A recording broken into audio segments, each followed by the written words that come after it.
ଯଦି ଝିଅଟିଏ ଜନ୍ମ ହେଲା ବାପା ମାଙ୍କର ମହତୀବ ଚିନ୍ତା, ଅଧିକ ଚିନ୍ତା ବଢିଯାଏ। କାହିଁକି ନା ତସ୍ମୈ ପ୍ରଦେଇତ ଇତିମେ ବିତର୍କ, କାହା ହାତରେ ଆମ ଝିଅଟିକୁ ଦବା ଏଇ ନେଇକି ତର୍କ ବିତର୍କ ଆରମ୍ଭ ହେଇଯାଏ ବାପା ମାଙ୍କ ଭିତରେ, ପରିବାର ଭିତରେ। ଆଚ୍ଛା, ଦତ୍ୱାଙ୍ଗ ସୁଖଙ୍ଗ ପ୍ରାପ୍ସ୍ୟତି ବା ନବେତି, ଝିଅଟିକୁ ଆମେ ଦେଇ ସାରିବା ପରେ ଝିଅ ତା ଶାଶୁ ଘରେ ସୁଖ ପାଇବ କି ନ ପାଇବ ଏକଥା କିଏ କହିବ? ତେଣୁ କନ୍ୟା ପିତୃତ୍ୱମ୍ ଖଳୁ ନାମ କଷ୍ଟ, ଝିଅର ବାପ ହବା ଅନ୍ୟ ନାମ କଷ୍ଟକୁ ବରଣ କରିବା। ଆଗରୁ ଥିଲା ଆଜ୍ଞା, ଆଗରୁ ଥିଲା, ଏବେ ନାଇଁ। ଗୋଟିଏ ଝିଅ ମୁଣ୍ଡ ପିଛା 3ଟା କି 4ଟା ଲେଖେ ପୁଅ ପଡିଲେଣି ଭାଗ। ଆଉ ନାଇଁ ଆଜ୍ଞା, ଝିଅ ଆଣିକି ଝିଅ କନ୍ୟା ସୁନା ଆଗରୁ ଯେମିତି କିଣା ହଉଥିଲା ସେମିତି ସବୁ କିଣା ହବ। ଆଉ କଣ ଅଛି ଉପାୟ? ବର୍ତ୍ତମାନ ପୁଅ ମାନେ ବାହା ହେଇ ପାରୁନାହାନ୍ତି, ଝିଅ ବାପ ଯୋଉମାନେ ଗୋଡ ଉପରେ ଗୋଡ ପକେଇକି ଅଚିନ୍ତାରେ ବସିଛନ୍ତି। ହଁ, ପୁଣି ସେଇ ପୁରୁଣା ଯୁଗକୁ ଆସିବ। ଦେଖନ୍ତୁ ଆପଣ ମାନେ, ଲୋକମାନେ କଣ କଲେ? ଗର୍ଭରେ ଝିଅ ଅଛି ମାନେ ନଷ୍ଟ କରିଦେଲେ, ସବୁ ନଷ୍ଟ ହେଇଗଲା।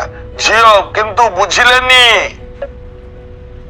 ସଂସାର ଯଦି ତିଆରି ହେଇଛି ନାରୀ ମାନଙ୍କ ପାଇଁ, ସଂସାର ଯଦି ତିଷ୍ଠି ରହିଛି ନାରୀ ମାନଙ୍କ ପାଇଁ, ସଂସାର ଯଦି ଧ୍ୱଂସ ହବ ଏଇ ନାରୀ ଆଖିର ଲୁହ ପାଇଁ। ବୁଝୁନାହାନ୍ତି ଏମାନେ। ଝିଅର ବାପ ମାନେ କାହିଁକି ଏତେ କଷ୍ଟ ପାଉଛନ୍ତି ଝିଅଟିଏ ଜନ୍ମ ହେଲେ? ନା ଏଇଥିପାଇଁ କଷ୍ଟ ପାଉଛନ୍ତି। କଣ ପାଇଁ? ଯୌତୁକ ବ୍ୟାଧି ଠାରୁ ବ୍ୟାଧି ନାହିଁ ଆଉ, ସାମାଜିକ ଜୀବନେ ଜଳେ ହାଉ ହାଉ। ଯୌତୁକ ନେବା ଦେବା ବଡ ଅପରାଧ ହୋ, ବଡ ଅପରାଧ। ନେବା ନାହିଁ ଯୌତୁକ କର ହୋ ଶପଥ, ବଧୁ ଧନ ପାଇ ହୋ ବଧୁ ଧନ ପାଇ, ଆନନ୍ଦରେ ପରିବାର ହସୁ ଭାଇ ବଧୁ ଧନ ପାଇ।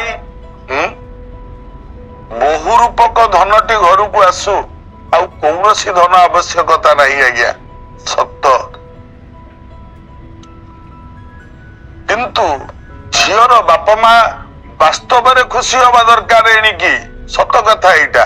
କିନ୍ତୁ ଯେତେବେଳେ ଯାହାର ଆମର ଝିଅଟିଏ ହେଇଯାଉଛି ନା, ଆମେ ସବୁ ମୁହଁକୁ ଟିକେ ଶୁକେଇ ଦଉଛନ୍ତି। ମୁଁ ଦେଖିଛି ଆଜ୍ଞା, ବାପା ମା ମାନେ ଯଦି ଗର୍ଭବତୀ ସ୍ତ୍ରୀଟି କଷ୍ଟ ପାଉଥିବ, କଷ୍ଟ ପାଇଲା ବେଳେ ଭଗବାନଙ୍କୁ ମନେ ମନେ ଡାକୁଥିବ, ଠାକୁର ମୋର ପୁଅଟିଏ ହଉ। ନିଶ୍ଚୟ ନିଶ୍ଚୟ।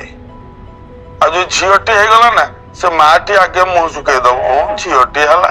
ଆରେ ହେ, କେତେ ଜନ୍ମ ତପସ୍ୟା କଲେ ବାପା ମାଙ୍କର ପ୍ରଥମ ସନ୍ତାନ କନ୍ୟା ହେଇଥାଏ। ମନେ ରଖିଥିବେ ଆଜ୍ଞା, ଯୋଉ ବାପା ମାଙ୍କର ପ୍ରଥମ ସନ୍ତାନଟା ଝିଅ ହେଇଥାଏ ନା, ସେ ବାପା ମା ବହୁତ ସୁଖୀ ବାପା ମା। ଆଉ ସେଇ ବାପା ମାଙ୍କର ସୁଖର ଦିନ ବଢି ବଢି ଯାଇଥାଏ। ସତ କଥା ଆଜ୍ଞା। ଗୋ କନ୍ୟା ଭୂମି ପରା ଭାଗ୍ୟ ପ୍ରାପ୍ତି, ସତ କଥା ମାନିବା ଦରକାର। କାହିଁକି ମୁଁ ଏକଥା କହିଲି? ଶ୍ଲୋକଟି ଆରମ୍ଭ ହେଇଛି ପୁତ୍ରୀ ଜାତା ମହତୀବ ଚିନ୍ତା, କସ୍ମୈ ପ୍ରଦେଇତ ଇତିମେ ବିତର୍କ। କିନ୍ତୁ ବାପା ମାନେ ଆମେ ତର୍କ କରିବାନି, ଯୁକ୍ତି କରିବାନି। ଲୋକମାନେ କିଛି ଲୋକ କହିବେ, ଝିଅଟେ ହେଲେ ମନ ବୁଝେଇବା କଥା। ଆଉ ନାଇଁ, ପୁଅଟିଏ ହେଲେ ପଛେ ମନ ବୁଝାନ୍ତୁ, ଝିଅଟିଏ ହେଲେ ତାକୁ ଠିକ ସେ ଲାଳନ ପାଳନ କରନ୍ତୁ। ଦେଖନ୍ତୁ, 100ଟା ପୁଅର କାନ କାଟିଦବ ଝିଅ, ନିଶ୍ଚିତ ନିଶ୍ଚିତ ଆଜ୍ଞା। ଗୋଟିଏ ଗାଁରେ ଜଣେ ବ୍ୟବସାୟୀ ଥାନ୍ତି, ତାଙ୍କ ନାଁ ଗୋବିନ୍ଦ। ନାଁଟି ଯେମିତି ତାଙ୍କ ଗୁଣ ବି ସେମିତି। କିନ୍ତୁ ତାଙ୍କର ଗୋଟିଏ ସୁନ୍ଦରୀ ଝିଅଟିଏ ଥାଏ, ଅତି ସୁନ୍ଦରୀ ଚମତ୍କାର ଝିଅଟିଏ ଥାଏ। ଗୁଣ ଯେମିତି ରୂପ ସେମିତି। କିନ୍ତୁ ଗୋବିନ୍ଦ ମନେ ମନେ ଚିନ୍ତା କରୁଥାନ୍ତି, ମୋର ତ ଆଉ ପୁଅ ନାହିଁ କି କେହି ନାହାନ୍ତି ନା, ତେଣୁକରି ମୋ ଝିଅଟିକୁ ମୁଁ ଯାହା ସହିତ ବାହାଘର କରିବି ସେ ସେମିତିଆ ପିଲାଟା ହେଇଥିବା ଦରକାର। ନହେଲେ ମୋ ଝିଅ ଯଦି ଦୁଃଖ ପାଇଲା ନା, ମୁଁ ଏପଟେ ଥାଇକି ଦୁଃଖୀ ହେବି। ଏମିତି ଗୋବିନ୍ଦ ଚିନ୍ତା କରି କରି ବସିଛନ୍ତି। ଏତିକି ବେଳେ ଜଣେ ସାଧୁ ମହାତ୍ମା ଆସିକି ତାଙ୍କ ଘରେ ପହଞ୍ଚିଲେ। ଗୋବିନ୍ଦ ଅନେଇଲେ ସାଧୁ ମହାତ୍ମା ଆସିଛନ୍ତି। ପାଦ ଧୋଇଦେଲେ, ଆସନ ପକେଇଦେଲେ, ବସେଇଦେଲେ। ଝିଅକୁ ଡାକିଲେ, ମା ରେ ସାଧୁ ଆସିଛନ୍ତି, ଆ ମୁଣ୍ଡିଆ ମାରିବ ମା। ଝିଅଟି ଆସିକି ସାଧୁଙ୍କୁ ମୁଣ୍ଡିଆ ମାରିଲା। ସାଧୁ କଲ୍ୟାଣ କଲେ। ଏଇଠୁ ଗୋବିନ୍ଦ ବାବୁ କହିଲେ, ଆଜ୍ଞା ମୋ ଝିଅର କପାଳ, ତା ହାତ ଟିକେ ଦେଖିଲେ ଆଜ୍ଞା, ତା ବାହାଘରଟି ଭଲରେ ଭଲରେ ହେଇଯିବ ତ, ଦେଖିଲେ ଟିକେ ଆଜ୍ଞା। ସାଧୁ ଅନେଇଲେ, କହିଲେ ହଁ ବାହାଘର ଭଲରେ ହେଇଯିବ, ସବୁ ଠିକ ହବ, ତୋ ଝିଅର ସ୍ୱାମୀ ସୁଖ ଭଲ, ସବୁ ଠିକ ଅଛି, ଶାଶୁ ଘରେ ସବୁ ହବ ଠିକ, କିନ୍ତୁ ଗୋବିନ୍ଦ କହିଲା ଆଜ୍ଞା, କହିଲା ଯଦି ମୋ କଥାକୁ ମାନିବ ଗୋଟେ କଥା କହିବି। ନା କଣ ଆଜ୍ଞା? ଦିଟା ଜିନିଷ କହୁଛି ମନେ ରଖିଥାଅ। ଏଇ ଦିଟା ଜିନିଷ ଦେଖିକି ଝିଅର ବାହାଘର କରିବ। କହିଲା କଣ କଣ କଣ ଆଜ୍ଞା କହୁନାହାନ୍ତି, ଦିଟା ଜିନିଷ କଣ? କହିଲା ଶୁଣ, ତମେ ଗୋବିନ୍ଦ କଣ କରୁଛ? କହିଲା ମୁଁ ଆଜ୍ଞା ବଜାରରେ ମିଠା ଦୋକାନଟିଏ ଦେଇଛି, ମୁଁ ଚଳୁଛି ସେଇ ମିଠା ଦୋକାନରୁ, ଆଉ ମୋର ତ ଗୋଟିଏ ବୋଲି ଝିଅ, ମୋର ଆଗକୁ କେହି ନାହିଁ ପଛକୁ କେହି ନାହିଁ। କହିଲେ ଠିକ ଅଛି, ତମେ ଦିଟା ଜିନିଷ ମନେ ରଖିବ। ନା କଣ? ପ୍ରଥମ ଜିନିଷ, ଯୋଉ ପୁଅ ଘରେ କୁକୁର ବିଲେଇ ନଥିବ ସେଠିକି ଝିଅ ଦବନି। ଏମିତି କାନେଇଲା ଗୋବିନ୍ଦ, କହିଲା କଣ କୁକୁର ବିଲେଇ ନଥିଲେ ଝିଅ ଦେବିନି? ନା ନାଇଁ, ଯାହା ଘରେ କୁକୁର ବିଲେଇ ନଥିବ ତାଙ୍କ ଘରେ ଝିଅ ଦବନି। କହିଲା ଆଜ୍ଞା ଦ୍ୱିତୀୟ କଥାଟି କଣ? ନା ଦ୍ୱିତୀୟ କଥାଟି ହେଲା, ଯିଏ ତମର ଝିଅର ପାଣି ଗ୍ରହଣ କରିବ ବା ତା ବର ଝିଅ ହବ, ତାକୁ ଘରକୁ ଡାକିବ, ଖାଇବାକୁ ଦବ, ତା ଖାଇବାରୁ ଲକ୍ଷ୍ୟ କରିବ ପିଲାର ଚରିତ୍ର କେମିତି, ପ୍ରକୃତି କେମିତି, ଏବଂ ତାକୁ 10ଟା ଦୋଷ ମୋ ଝିଅର ସହିବ ନା ସହିବନି ପଚାରିବ। ହେଲା, ଏତିକି କରିସାର, ଯୋଉଠି ମନ ମାନିବ ସେଇଠି ବାହାଘର କରିବ। ଯା। ସାଧୁ କହିଲେ, ଉଠିଲେ, ଚାଲିଲେ। ଜ୍ଞାନୀ ଭକ୍ତବୃନ୍ଦ ମାନେ, ଆପଣ ମାନେ ମଧ୍ୟ ଝିଅର ବାପା ହେଇଥିବେ। ଏ ସାଧୁଙ୍କ କଥା ଟିକେ କାନରେ ରଖିଥାନ୍ତୁ, ମନରେ ରଖିଥାନ୍ତୁ। ସାଧୁ କହିଛନ୍ତି, ଯାହା ଘରେ କୁକୁର ବିଲେଇ ନଥିବ ଝିଅ ଦବନି, ଏବଂ ଝିଅକୁ ଯାହା ସହିତ ବାହାଘର କରିବ ବାହାଘର ପୂର୍ବରୁ ତାକୁ ଡାକିକି ଘରେ ଖାଇବାକୁ ଦବ। ସିଏ ଖାଇବ, ତା ଖାଇବାରୁ ଅନୁମାନ କରିବ ଇଏ କେତେ ଦୂର ଠିକ ପିଲା, ଆଉ 10ଟା ଦୋଷ କଥା ତାକୁ ଖାଇସାରିଲା ପରେ ପଚାରିବ। ହେଲା। ଗୋବିନ୍ଦର ମୁଣ୍ଡ ଘୁରେଇଲା, କହିଲା ଯାହା ହଉ ନା କାହିଁକି ସାଧୁ ମତେ ଗୋଟେ ଭଲ ବାଟ ବତେଇ ଦେଇକି ଗଲେ। ମୋ ଝିଅ ପାଇଁ, କାହିଁକି ନା ସାଧୁଙ୍କ କଥା ତ କେବେ ଭୁଲ ହବନି ନା। ମୋ ଝିଅର ଏଣିକି ବର ଖୋଜିବାରେ କିଛି ଅସୁବିଧା ହବନି, କିଛି ଅସୁବିଧା ହବନି। ବର ଖୋଜିବା ବେଳକୁ ମୁଁ ଆଗ ଦେଖିଦେବି ନା 1 ନମ୍ବର କଥାଟା ସାଧୁଙ୍କର, ଦ୍ୱିତୀୟ କଥା ତ ବରକୁ ଡାକିବା ଘରକୁ, ଆଉ କଣ, ଏଇତ କଥା। କିନ୍ତୁ ଆଜ୍ଞା ସତ କଥା କଣ ଜାଣିଛନ୍ତି? ଆପଣ ମାନେ ଲକ୍ଷ୍ୟ ଦେଖନ୍ତୁ, ଯିଏ ଯୁଆଡେ ଯାଇକି ଯାହାକୁ ଦେଖନ୍ତୁ ଆଜ୍ଞା, କଥାରେ କହନ୍ତିନି ଆଜ୍ଞା, ଯାହା ହାଣ୍ଡିରେ ଯିଏ ଚାଉଳ ପକେଇଥବ ସେ ସେଇଠିକି ହିଁ ଯିବ, ଆଉ କୁଆଡେ ଯିବନି।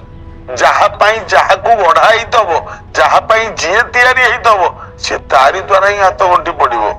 ଯିବେ କୁଆଡେ ଆଜ୍ଞା? ହେ ମୋର ଜ୍ଞାନୀ ମଣ୍ଡଳୀ, ଦେଖନ୍ତୁ ମନେ ରହିଲା ଏ କଥା।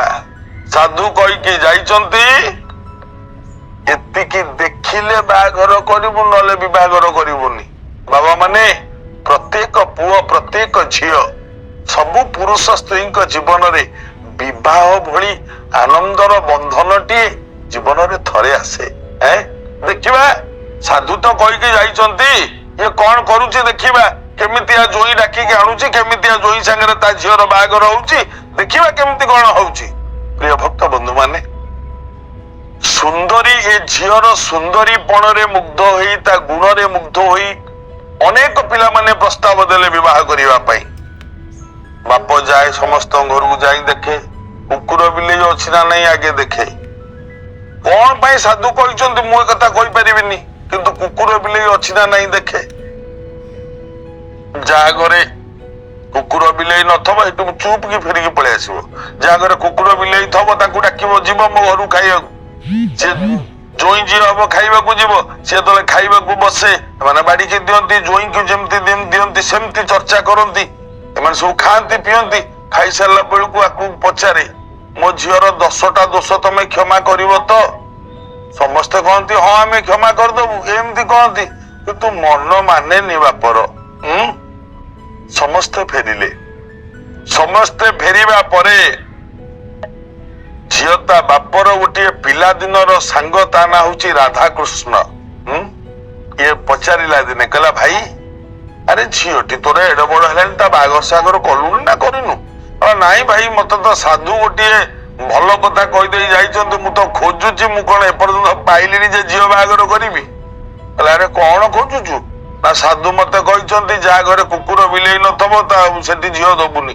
କାହିଁ? କୁକୁର ବିଲେଇ ସାଙ୍ଗରେ ଝିଅର କଣ ସମ୍ପର୍କ? ବା ଝିଅର ବାପ କହୁଛୁ, କହିଲା ମୁଁ କେମିତି ଜାଣିବି କଣ ସମ୍ପର୍କ? ସାଧୁ କାହିଁ କହିଛନ୍ତି ସେ କଥା ସିଏ ଜାଣନ୍ତି। ହଁ, ତାପରେ ଯଦି କୁକୁର ବିଲେଇ ଥିବ ଘରକୁ ଡାକିବୁ ଖାଇବାକୁ, ସେ ଜ୍ୱାଇଁ ଯିଏ ହବ ସିଏ ଆସି ଘରେ ଖାଇବ। ଖାଇ ବସିଲା ବେଳେ ତା ଖାଇବାରୁ ଅନୁମାନ କରିବୁ ସେ ପିଲାର ଚରିତ୍ର କେମିତି। ଆରେ ଆଚ୍ଛା କଥା, କେତେ ଜଣ ଗଲେଣି? ରାଧାକୃଷ୍ଣ ସାଙ୍ଗ ପଚାରିଲା। ଝିଅର ବାପ କହୁଛି କାହିଁ କହୁଛୁ ସାଙ୍ଗ, 100-200 ଭଳିଆ ବର ସବୁ ଗଲେଣି, କେହି ପସନ୍ଦ ହଉନାହାନ୍ତି। ତାହେଲେ କଣ କହୁଛୁ? ରାଧାକୃଷ୍ଣ କହିଲେ ଶୁଣ ସାଙ୍ଗ, ତମେ ତ ମୋ ବନ୍ଧୁ ହବ ନା, ମୁଁ ତମକୁ କେବେ ମିଛ କହିବିନି। ମୋର ଭଣଜାଟିଏ ଅଛି, ଆଉ ସିଏ ବହୁତ ପାଠ ପଢିଛି, ବହୁତ ଜ୍ଞାନୀ, ବହୁତ ବୁଦ୍ଧିମାନ। ଯଦି କହିବ ମୁଁ ତାକୁ ରଖେଇବି, ତା ନାଁ ରମେଶ। ଯଦି କହିବ ମୁଁ ତାକୁ ରଖେଇବି। ଆଉ ମୁଁ କାହିଁ ଆଶା କରୁଛି ତମେ ଯୋଉ ପରୀକ୍ଷା ଦବ ସେ ପରୀକ୍ଷାରେ ସେ ପାସ୍ କରିବ। ଝିଅର ବାପ କହିଲା ସେମିତି କେମିତି ହବ, ମୁଁ ଆଗ ଯାଇକି ତାଙ୍କ ଘରେ ଦେଖିକି ଆସେ। ହଁ, ତମେ ଯାଅ ତାଙ୍କ ଘରେ ଯାଇକି ବୁଲିକି ଆସ, ଦେଖିକି ଆସ, ତାପରେ ଯଦି କହିବ ମୁଁ ରମେଶକୁ ତମ ଘରକୁ ପଠେଇବି, ଯା। ଝିଅର ବାପ ଆଗେ ଗଲା, ଯାଇ ପହଞ୍ଚିଲା, ଚାରିଆଡକୁ ଅନେଇଲା, ଦେଖିଲା କୁକୁରଟିଏ ବନ୍ଧା ହେଇଛି, ଦିଟା ବିଲେଇ ଘର ଭିତରୁ ବାହାରି ଆଇଲେ। ଅନେଇ ଦେଲା, କୁକୁର ବିଲେଇ ଅଛନ୍ତି। କହିଲା ନା ଠିକ ଅଛି, ଠିକ ଅଛି। ଫେରିକି ଆସିଲା। ଯେତେବେଳେ ଫେରିକି ଆସିଲା, ତାଙ୍କ ଘରେ କହିଦେଇକି ଆଇଲା ଆସନ୍ତା କାଲି ରମେଶ ବାବୁଙ୍କୁ କହିବ ଆମ ଘରକୁ ଖାଇବାକୁ ଯିବେ। କେତେ ପିଲା ଆସୁଛନ୍ତି, ଖାଇକି ଯାଉଛନ୍ତି, ଇଏ ବି ସେମିତି ଆସିବ। ରୋଷେଇବାସ ସବୁ ହେଇଛି, ଜ୍ୱାଇଁ ଚର୍ଚ୍ଚା ଯେମିତି କରାଯାଏ ସେମିତି ରୋଷେଇବାସ ହେଇଛି। ଇଏ ରମେଶ ବାବୁ ଯିଏ ସିଏ ଆସି ପହଞ୍ଚିଗଲେ। ସସମ୍ମାନେ ତାଙ୍କୁ ନେଇକି ଆସନରେ ବସେଇ ଦେଲେ। ଆସନରେ ବସିବା ପରେ ଝିଅର ବାପ କହିଲେ ଆଣ ଖାଦ୍ୟ ପଦାର୍ଥ ଆଣ। ଯେତେବେଳେ ଖାଦ୍ୟ ପଦାର୍ଥ ମାନେ ଜ୍ୱାଇଁ ଚର୍ଚ୍ଚା ମାନେ ଗୁଡାଏ ରକମର ତରକାରୀ ପତ୍ର ସବୁ ହେଇଛି, ଆଣି ଯେତେବେଳେ ଥୋଇଦେଲେ, ଇଏ ରମେଶ ଆଉ ବସୁନି ଆସନରେ ଠିଆ ହେଇଛି। ଇଏ ଖାଦ୍ୟ ପଦାର୍ଥ ବାଢି ସାରିବା ପରେ ରମେଶ କହିଲା ଆଜ୍ଞା ମତେ କ୍ଷମା କରନ୍ତୁ। ନା କଣ? ନା ମୁଁ ଏତେ ଜିନିଷ ଖାଇପାରିବିନି। ଆରେ ଖାଇଦିଅ, ତମେ ପିଲା ଲୋକ, ଏବେ ଖାଇବନି କଣ, ବୁଢା ହେଲେ ଖାଇବ, ଖାଇଦିଅ। ନାଇଁ ଆଜ୍ଞା, ଖାଦ୍ୟକୁ ନଷ୍ଟ କରିବା ଉଚିତ ନୁହେଁ। ଖାଦ୍ୟ ହଉଛି ସ୍ୱୟଂ ଭଗବାନ, ମା ଲକ୍ଷ୍ମୀ ହଉଛନ୍ତି ଖାଦ୍ୟ। ମୁଁ ଯେତିକି ଖାଇବି ସେତିକି ଧରୁଛି, ବାକି ତ କାଢି ନେଇଯାଅ। ଫେରେଇ ଦେଲେ। ଇଏ ଅନେଇ ଥାଏ। ଖାଇ ବସିଲେ। ଖାଇ ବସିଲା ବେଳେ ହାତରେ ପାଣି ଟିକେ ଧରିକି ରମେଶ ଏମିତି ଚଳୁ କଲା। ଝିଅର ବାପ ଅନେଇ ଥାଏ, ଏମିତି ହୁଁ ମାରୁଥାଏ ମନେ ମନେ। ଚଳୁ କଲା। ଚଳୁ କରି ସାରିବା ପରେ ଖାଦ୍ୟ ଖାଇବା ଆରମ୍ଭ ହେଲା। 2 ଥର ଖାଇସାରିଲା ପରେ କହିଲେ ଆଜ୍ଞା କିଛି ଭାବିବେନି। ନା କଣ? ନା ଏଇ ତରକାରୀଟା ସୁଆଦ ହେଇଛି, ଏଇ ତରକାରୀଟା ଭଲ ଲାଗୁନି, ଆଉ ଏ ତରକାରୀଟା ବି ଭଲ ଲାଗୁନି, ଆଉ 4ଟା ତରକାରୀ ଭଲ ଲାଗୁଛି। ଏ ଯୋଉ 3ଟା ତରକାରୀ ଭଲ ଲାଗୁନାହିଁ, କାହିଁକି ଲାଗୁନାହିଁ ଜାଣିଛନ୍ତି? ତାକୁ ଏଇଆ କରିଥିଲେ ସେଇଟା ଭଲ ଲାଗିଥାନ୍ତା, ଆଉ ଏ ତରକାରୀଟା ଏଇଆ କରିଥିଲେ ସିଏ ଆହୁରି ଭଲ ଲାଗିଥାନ୍ତା। ବୁଝେଇ ଦେଲେ। ଖାଇସାରିବା ପରେ କହିଲା ବାବୁ ବସ। ବସିଲେ। ବସିଲା ପରେ ଝିଅର ବାପ ପଚାରିଲା, କହିଲା ମୋ ଝିଅକୁ ଧରନ୍ତୁ, ମୁଁ ତମକୁ ଦେଲି, ତମେ ମୋ ଝିଅକୁ ବାହା ହେଲ, କିନ୍ତୁ ମୋ ଝିଅର 10ଟା ଦୋଷ ତମେ ଧରିବନି। ରମେଶ କହିଲେ କୋଉ କୋଉ ଦୋଷ? ଝିଅର ବାପ କହିଲେ କଣ? ଆଉ ଗୋଟେ ଶ୍ଲୋକ କହୁଛି, ନିର୍ଲଜା ଚୌରବୃତ୍ତିଶ୍ଚ ଡାକିନି ବ୍ୟଭିଚାରିଣୀ ମୁଖରା ହିଂସ୍ରିକା ଦୃଷ୍ଟା ମିଥ୍ୟାବାଦୀ ନା ତୋଷିନୀ ପଳାୟନ ପରଭୂୟୋ 10 ଦୋଷ ଇତି ସ୍ମୃତା। କଣ? କହିଲେ ଶୁଣ, ମୋ ଝିଅ ଯଦି ମୁଖରା ହେଲା କିଛି କହିବନି, ମୋ ଝିଅ ଯଦି ଦୃଷ୍ଟ ହେଲା କିଛି କହିବନି। ମୋ ଝିଅ ଯଦି ଲାଜ ସରମ ନ ରଖିଲା ନିର୍ଲଜ୍ଜ ହେଇଗଲା କିଛି କହିବନି। ମୋ ଝିଅ ଯଦି ତମ ଘରୁ ଚୋରି କଲା କିଛି କହିବନି। ମୋ ଝିଅ ଯଦି ଡାହାଣୀ ବୁଦ୍ଧି କଲା ମାନେ ରୋଷେଇ କରୁଥିବ, ରୋଷେଇ କରିବୁ, ବଜାରଟେ ବସିଛି ଦି ଖଣ୍ଡ ପାଟି ପକେଇ ଦଉଥିବ, ପୁଣି ରୋଷେଇ କରୁଥିବ, ତାହେଲେ ତ କିଛି କହିବନି।